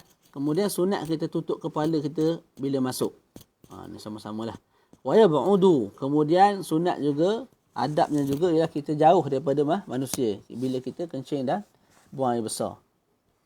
Ni zaman dulu boleh lah. Kita nak buang air besar, tandas tidak disediakan, maka kita pergi tempat jauh, orang pun tak nampak, orang pun tak bau, orang pun tak dengar suara yang keluar daripada punggung, tahi jatuh ke tanah tak dengar. Itu makna jauh lah. Tak, orang tak boleh tengok, orang tak boleh dengar, orang tak boleh hidu. Itu makna jauh. Itu dulu. Hari ni lagu mana cerita? Tandas awam. Kita nak pergi jauh-jauh mana? Tandas awam tu duduk statik kat situ. Tak, maka ulama kita sebut yang kena jauh ialah orang yang baru masuk tu. Lebih-lebih lagi kalau yang masuk tu tok guru kita tak. Jadi biar dia selesai dulu qada hajat, barulah kita masuk. Kalau kita masuk awal, tunggu kat pintu. Tok guru duduk dalam. Bunyi sana, bunyi sini. Lepas tu tok guru keluar, kita pula masuk. Bangun petai, bangun tu, bangun ni. Jadi hilanglah hormat kita pada guru kita. Boleh tu. Wayastatir. Wayastatir maknanya kita kena berselindung. Hukum berselindung ni apa dia? Hukum berselindung ni ada kala wajib, ada kala tak wajib. Wajib kita berselindung kalau kita menghadap ke kiblat. Contoh depan saya kiblat. Tak. Seseorang tu kencing menghadap ke kiblat, ketika itu wajib dia berselindung. Maksud berselindung dipanggil sebagai suturah. Dan suturah tu mesti cukup beberapa syarat. Pertama, mesti tinggi dia tidak kurang daripada 3 hasta, iaitu 1.5 meter, lebih kurang. Tak. Tak. Suturah tu tak jauh daripada dia lah. Jadi contoh saya duduk sini, suturah tu jangan letak 1 kilometer depan saya. Tak, dia jangan jauh sangat daripada saya, sekadar 1.5 meter je. 1 meter depan saya ataupun 1.5 meter depan saya. Lepas tu ketinggian dia jangan kurang daripada 1/3 hasta. Ini 1 hasta. Ketinggian sekurang-kurangnya 1/3. Maknanya tutup bahagian punggung tu. Supaya tidak dilihat oleh orang lain. Jadi kalau kita menghadap kiblat dan suturah kita tu cukup syarat, maka tidak haram. Seorang kencing menghadap kiblat, dia ada suturah. Suturah tu cukup syarat. Apa syarat dia? Pertama, suturah tu tidak jauh dengan dia. Mana depan dia sekadar 1 meter atau 1.5 meter. Lepas tu tinggi suturah tu menutup dia punya bahagian punggung. Tak, bahagian aurat dia. Maka ketika itu walaupun menghadap kiblat, maka tidak haram. Tapi kalau dia buang air besar, buang air kecil, menghadap kiblat dalam keadaan di padang pasir dan tidak ada pula suturah, hukumnya haram. Haram juga kalau tidak ada suturah bila mana ada orang yang haram tengok dia ketika mana dia kencing, orang asing lah. Tak, itu juga haram. Okay, selain daripada itu tidak haram. Selain daripada itu tidak haram. Antara tempat tidak haram, kita kencing dekat tandas kita ni. Tempat yang memang disediakan untuk kencing dan buang air besar. Sama ada di rumah, di tempat-tempat lain. Ketika itu menghadap kiblat juga tidak haram. Tidak haram. Yang haram kalau di padang pasir. Di padang pasir itu pun kalau tidak cukup syarat suturah. Ataupun memang tidak ada suturah langsung, haram. Kesimpulan dia. Kencing dan buang air besar menghadap kiblat ada 2 perincian. Pertama, tak haram langsung. Bila mana menghadap kiblat di tempat yang memang disediakan untuk qada hajat. Contoh di rumah kita, di RNR dan sebagainya. Yang kedua, menghadap kiblat di padang pasir. Ketika itu ada 2 perincian lain. Yang pertama, menghadap kiblat tanpa ada sebarang penutup, haram. Hukumnya haram. Yang kedua, dia menghadap kiblat tapi ada sutrah. Dan sutrah tu cukup syarat. Syaratnya apa? Mesti sutrah tu jangan jauh daripada dia lebih daripada 1,5 meter. Jangan lebih daripada dia 1,5 hasta, 3 hasta. Bahasa moden 1,5 meter. Dan mesti sutrah itu jangan kurang ketinggiannya lebih daripada 1/3 hasta. Maknanya 1/3 hasta dan ke atas lah, supaya menutup aurat dia. Tu. Kalau cukup syarat sutrah tu, dia menghadap kiblat walaupun dia pada pasir tidak haram. Selesai. Okay, kita baca lagi. Fi ma'in rakidin. Wa yastatiru wa la yabulu fi ma'in rakidin. Jangan kencing. Begitu juga jangan buang air besar. Fi ma'in rakidin, pada air yang tenang. Pada air yang apa? Air yang tenang. Maknanya air yang bertakung lah. Sama ada air bertakung tu banyak ataupun sedikit. Hukumnya apa? Hukumnya tidak haram, makruh. Kencing dalam air yang banyak, yang bertakung. Banyak tu maknanya dua kolah dan ke atas. Hukumnya makruh.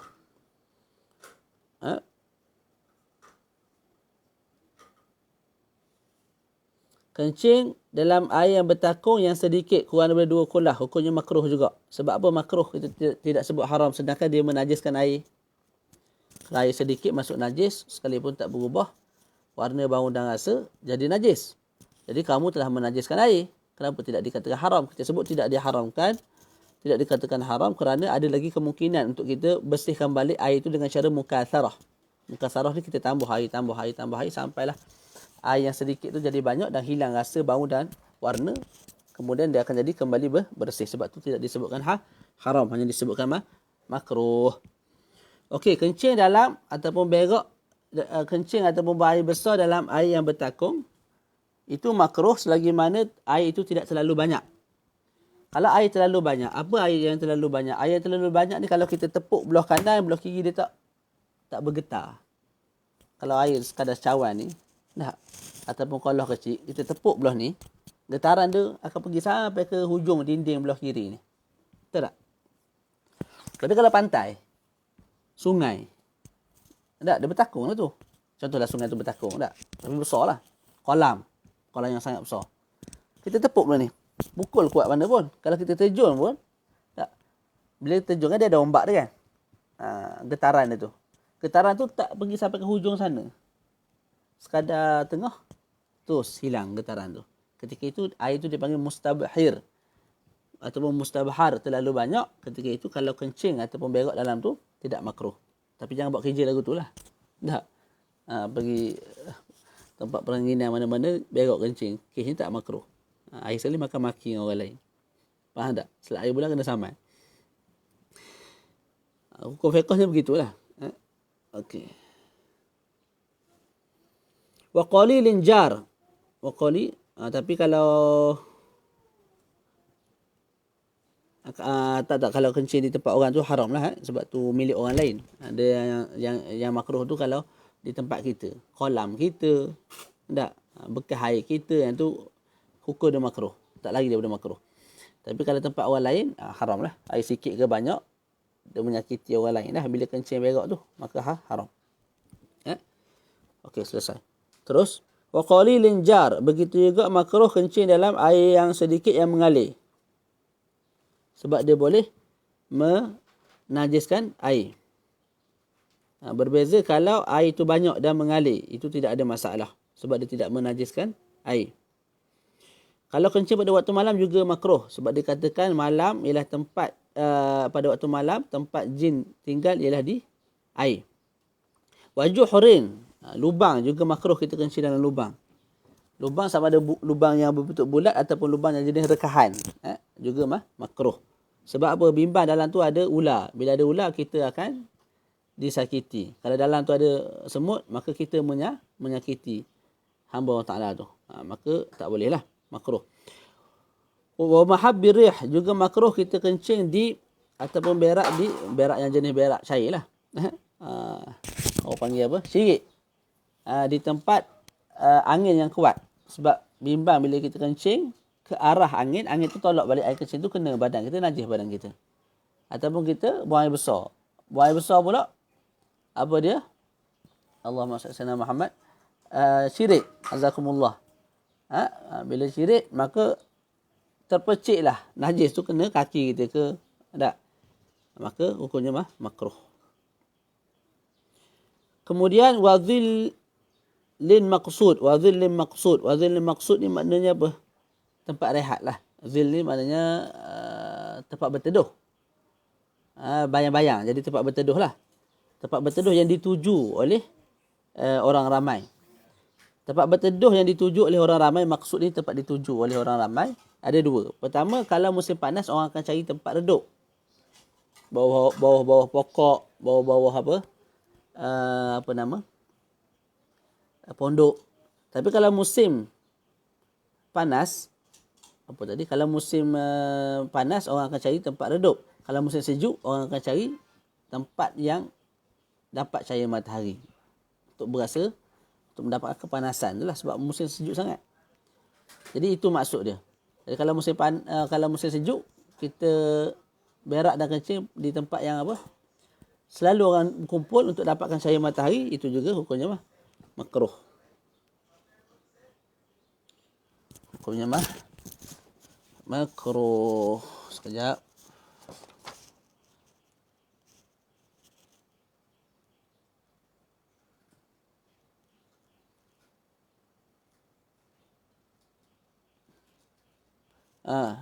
Muktamad dalam mazhab makruh, wa qila yahrum, ada pandangan sebab haram. Dalam sebuah hadis Nabi sebut ittaqu al-la'anaini. Qalu ya Rasulullah wa man la'anani? Qala alladhi yatakhalla fi tariqin nas aw fi dhillihim. Nabi sebut berjaga-jagalah kamu daripada al-la'anaini. Dua perkara yang dilaknat. Qalu ya Rasulullah. Mereka sahabat bertanya, wahai Rasulullah, apakah al-la'anaini?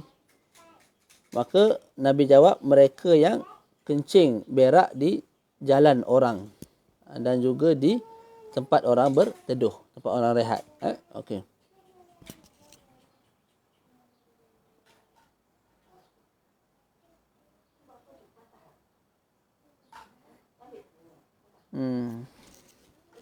Okey, selesai.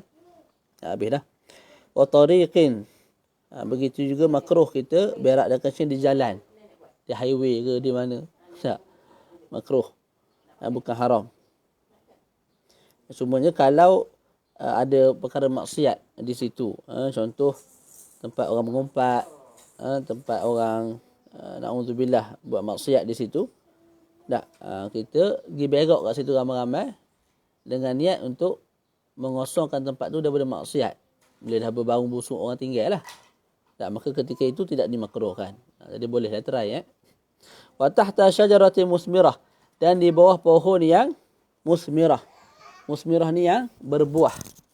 Juga makruh kita kencing dan berak. Buang air besar. Sama ada pokok tu memang dah ada buah ataupun belum ada buah. Disebut begitu. Sama ada musmirah sini maknanya bukan mesti berbuah. Satu pokok yang kita boleh ambil manfaat daripadanya. Sama ada dengan buah, ataupun dengan hidu, ataupun dengan cara tengok. Pokok yang comel-comel, cantik-cantik, bunga-bunga tak. Jadi makruh kita kencing dan kita buang air besar di bawah pokok yang memberi manfaat kepada kita. Itu yang lebih tepat lah. Sama ada memberi manfaat dengan cara kita makan, dengan cara kita hidu bau dia yang wangi, ataupun dengan cara kita tengok dia punya bentuk dia yang cantik, warna dia yang cantik. Kencing berak di situ hukumnya makruh. Makruh tu hilang kalau kita yakin selepas aku buang air besar ni, selepas aku kencing ni, sikit lagi hujan. Jadi atas tu kita tengok dah mendung dah, nak hujan sangat dah. Jadi kita berak dan kencing di bawah pokok dan kita yakin lepas ni turun hujan tu akan bawa najis itu tu ke tempat lain. Ketika itu hilang hukum makruh. Wala yatakallam, jangan bercakap. Bawa handset sembang member dan 2 jam dalam tandas. Makruh. Kecuali kalau ada darurah, maka tidak ada masalah untuk bercakap. Okey. Dan ada kala jadi wajib kita bercakap. Bila mana terhenti padanya, iaitu pada bercakap itu menyelamatkan orang lain. Contoh orang buta, berjalan-jalan depan tu ada sungai atau ada apa? Lubang. Kalau kita sedang buang air besar, kita nampak dia, kalau kita tak tegur, jatuh kawan tu dalam lubang tu. Tak, mudarat pada diri dia. Kita sekadar tanah Nuh. Dia tak faham-faham. Tak, kita tepuk tangan. Tak faham-faham. Jadi kita menjerit. Oi. Tak. Ada lubang kat depan tu, barulah dia berhenti. Ketika itu hukum bercakap jadi wajib. Sebab terhenti padanya perkara yang wajib, iaitu menyelamatkan kaum muslimin daripada bala bencana. Okey, yang terakhir nak bila wayastabri'u minal baul. Kita istibra' daripada kencing ataupun daripada berak ni dengar tak sedap lah, daripada buang air besar tak. Tapi bendanya sama je. Bendanya sama, tak berbeza pun dua tu. Jadi sunat kita istibra'. Istibra' ni apa? Istibra' ni kita yakinkan diri kita air kencing tu dah keluar semua sekali. Najis yang belakang tu dah keluar semua sekali. Cara istibra' banyak lah. Ada ulama' sebut dengan cara berdaham. Biar baki air kencing keluar dengan sempurna. Ada sebahagian ulama' kata berdiri kejap, lepas tu duduk balik. Ada sebahagian kata kamu berdiri, kamu berjalan 2-3 langkah. Lepas tu duduk balik, basuh. Tak, bila kita bergerak tu dia keluar lah. Ada sebahagian ulama' kata jentik. Tapi jangan jentik kuat. Jentik secara perlahan. Ada sebahagian kata tarik macam ni, slow-slow, perlahan-lahan. Biar keluar baki air kencing tu. Tak. Nabi sebut tanazzahu minal bauli fa inna amata azabil qabri minhu. Kamu kena berjaga-jaga ataupun bersihkan diri daripada air kencing, kerana sesungguhnya kebanyakan azab kubur itu daripada air kencing. Maksudnya daripada najis air kencing, disebabkan tidak pandai bersihkan kencing dengan sempurna. Kalau perempuan nak istibra', iaitu pegang ataupun gosok sikit bahagian tumbuh bulu, tempat tumbuh bulu di atas kemaluan dia tu, tolak sikit bahagian tu biar air kencing keluar dengan baik semua sekali. Selesai, wa yaqulu idza dakhala bismillah, dan dia berkata bila mana masuk. Idza dakhala disebut ai arada dukhul, bila mana dia nak masuk. Jadi jangan baca dalam tandas, baca luar tandas. Sebelum masuk tu baca bismillah. Jangan sebut bismillahirrahmanirrahim, semata bismillah sahaja. Lepas tu Allahumma inni a'udzubika minal khubuthi wal khaba'ith. Wahai Allah, aku berlindung denganmu daripada al-khubuth. Khubuth ni jam'u khabith. Khabith ni ialah syaitan jantan. Al-khaba'ith jamak kepada khabithah, jantan, syaitan betina. Wa idza kharaj, bila kita keluar kita sebut ghufranak, ai as'aluka ghufranak, aku mohon keampunan daripada kamu. Boleh jadi sebab bila kita duduk tanah kita tak berzikir. Tak, boleh jadi bila kita buang air besar, buang air kecil, kita tidak mensyukuri nikmat mampu untuk membuang air besar dengan air kecil secara mudah. Jadi kita minta ampun atas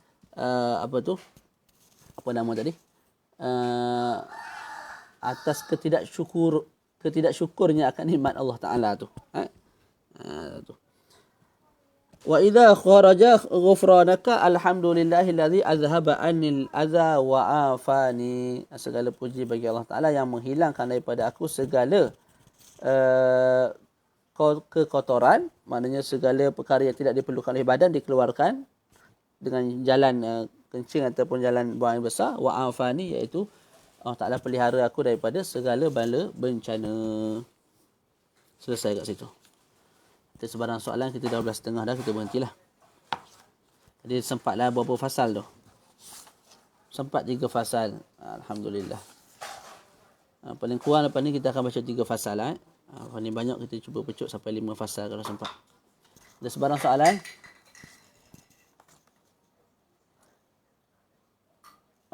Boleh ke ulang? Ustaz, boleh ke nak minta ulang yang kencing di tempat angin bertiup tu? Angin bertiup ni macam ni contoh. Angin tu datang ke arah muka saya ni. Tak. Jadi kita kencing ke arah sana. Boleh. Menghadap angin. Bila menghadap angin tu tolak pula air kencing ke kita. Makruh. Tapi kalau angin ke sini, kita pusing ke belakang, kita kencing ke sana, maka tak ada masalah. Sebab apa? Air tu tidak akan kembali, air kencing tu tak akan kembali kepada kita. Itu. Sebab tu kalau seseorang tu buang air besar dan angin tu kuat, tapi dia buang air besar tu dalam keadaan sihat lah, tidak syirik. Tak. maka najis dia keras, maka tak ada masalah nak menghadap angin sebab najis tu tak akan bergerak. Dia jenis ketul terus jatuh ke bawah. Mana lagi soalan? Ustaz, kalau baju tu tertulis tulisan Al-Quran atau Islam atau logo capal juga tidak boleh ke? Tak ada masalah. Sebab itu hanya lafaz Al-Quran. Ayat tulisan Al-Quran.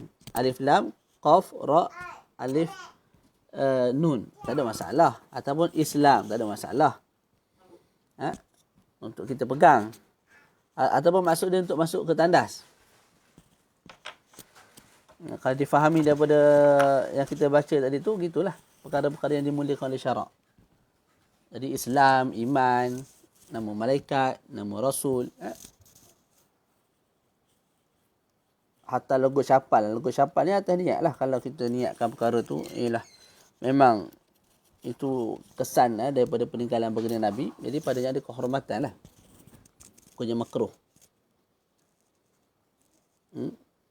Tapi sekadar logo yang tidak ada kaitan dengan Nabi, tidak ada masalah.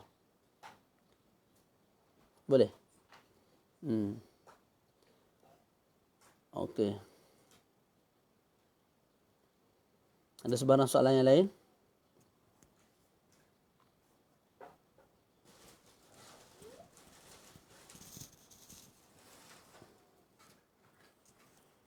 Allahu a'lam ni.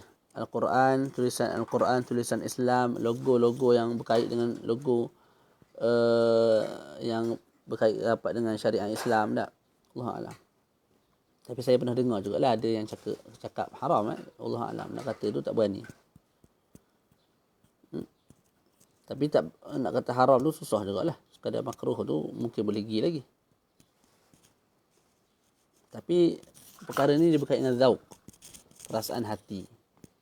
Ada orang pakai capal tu sekadar nak menunjuk ke orang lain, nampak comel. Ada orang pakai memang niat dia tu nak memuliakan Nabi Muhammad sallallahu alaihi wasallam dengan cara lagu tu. Selain daripada berselawat, selain daripada berzikir, selain daripada ikut syariat Nabi, selain daripada pakai pakaian Nabi minat, Nabi sayang, Nabi suka, tak itu juga nak menunjukkan ke atas ketinggian Nabi. Perkara yang Nabi letak di tanah, aku letak di atas kepala aku. Ta'ziman li sya'ni Rasulillah. Jadi kalau niatnya begitu, zauqi dia memang tak mampu nak bawa perkara tu masuk ke tandas. Tu. Tapi kebiasaan orang pakai bukan untuk tu. Dia pakai untuk nampak comel. Jadi ni masuk tandas ke, tak nak masuk tandas ke, duduk kat atas lantai ke, kena najis ke, dia buat tak tahu je. Jadi zauqi orang ni kita tak boleh nak apa? Tak boleh nak marah. Perasaan hati orang. Hubungan dia dengan Nabi tu. Tapi untuk hukum umum, secara umum, sebagai satu fatwa, wallahu a'lam. Boleh tak masuk di bawah syiarul Islam ataupun wa may yu'azzim sya'airallah, wallahu a'lam, saya tak berani lah. Cuma saya sendiri tak terlalu fanatik, tapi tak terlalu cepat nak mengkritik lah. Sebab itu termasuk di bawah bahagian cara berdakwah. Tak, ada orang bila dia tengok gambar tu dia ingatkan Nabi. Tu. Boleh? Okay, cukup sekadar tu. InsyaAllah kita bertemu lagi pada Sabtu ataupun Ahad minggu hadapan bersama kitab Al-Muqaddimah Mukhtasar Al-Muqaddimah Al-Hadramiyah. وصلى الله على سيدنا محمد وعلى آله وصحبه وبارك وسلم والحمد لله رب العالمين.